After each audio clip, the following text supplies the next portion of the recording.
All right, let's get right into it. Today, we are breaking down what is a really tense military standoff that's unfolding between the United States and Iran. It's a high-stakes situation, and it definitely has the world watching.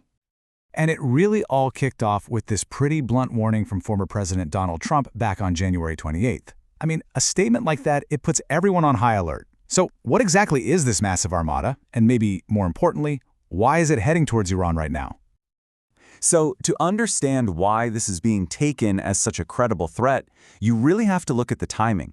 This whole military buildup is happening while Iran is dealing with some intense and, frankly, tragic turmoil at home. Yeah, the human cost has been absolutely staggering. The Human Rights Monitor HRANA has confirmed more than 6,000 deaths in the recent protests. And you know, some opposition sources are estimating the real number could be way, way higher, maybe as high as 30,000. It's really against that grim backdrop that this international focus is now shifting. After what seemed like some hesitation to help protesters, the Trump administration has now really zeroed in on three key things: Iran's nuclear ambitions, its missile production, and its foreign policy across the region. And the threat is very explicit. If a deal isn't made, the next attack will be, and I'm quoting here, far worse than any raids we've seen before. Okay, so this isn't just tough talk, right? Let's take a look at the actual pieces being moved on this military chessboard. What does this so-called armada actually have in it? Well, the centerpiece, the star of the show, if you will, is the USS Abraham Lincoln. It's a massive aircraft carrier, and it's now sitting in the Gulf of Oman. Its location is absolutely critical. From there, its jets can easily hit targets deep inside Iran. And yeah, the Lincoln is not showing up to this party alone. Not even close. This carrier group is basically a self-contained army.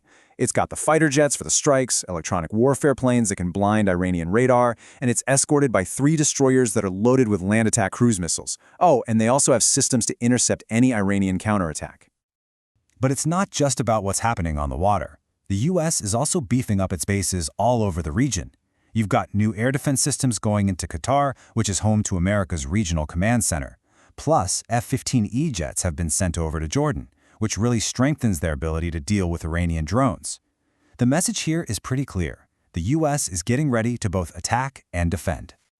So, you've got the big, obvious hardware, the ships, the planes, but experts are looking at the subtler things, the tells, the logistical moves that often happen right before a major military operation.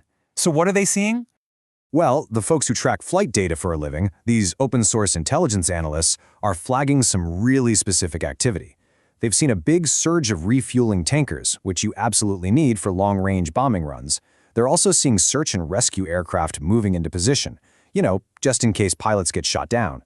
And on top of all that, there's a huge spike in surveillance and communication planes in the air, all busy mapping out and coordinating a potential battlefield.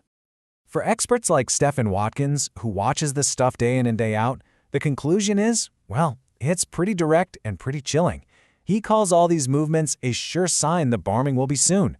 These are not random flights. This is a known playbook for preparing an airstrike. Okay, so if an attack is coming, what would it actually look like? It turns out, diplomats and officials are weighing a few different possibilities, and each one has its own goal and its own enormous set of risks. So let's break down the 3 main scenarios. First, you have what are called symbolic strikes. The idea here is to hit the Revolutionary Guard, send a really strong message, but without trying to actually overthrow the government. Then you have the most extreme option, regime change. We're talking weeks of bombing trying to kill top leaders, which could easily spiral into a much, much bigger war. And finally, there's this kind of middle ground idea, a hybrid operation, a targeted strike on key leaders, followed immediately by an attempt to make a deal with whoever is left in charge. Yeah, as you can probably tell, there are no simple or safe options here. A symbolic strike, it might not change anything. Regime change, that carries a huge risk of a massive regional war. And the hybrid option, its success is a total question mark. And here's a major complication. Regional allies like Saudi Arabia and the UAE have reportedly refused to let the US use their airspace for an attack because they're afraid Iran would retaliate against them. So, all of this leads us to the final and most critical question. With all this military posturing, is there any path left for a deal, or is it already too late? I mean, that's the billion-dollar question, isn't it? With warships in position and strike scenarios already on the table, is it still possible for diplomacy to win out over conflict? Well, the U.S. envoy has laid out the terms, and they are tough. Any deal would mean Iran has to make huge concessions on its entire strategy. We're talking its nuclear program, its missiles, and its support for proxy groups all over the Middle East. That is a very high bar for a regime that already feels like it's being backed into a corner. And if you're looking for a clue as to how this could all play out, recent history gives us a pretty chilling example. Back in June, President Trump gave Iran a 2-week deadline to come to a deal. He didn't wait 2 weeks. He bombed the country just 3 days later. And that precedent, that action, just hangs over everything that's happening right now, leaving all of us with a final, very unsettling question: how much time is really left on the clock this time around?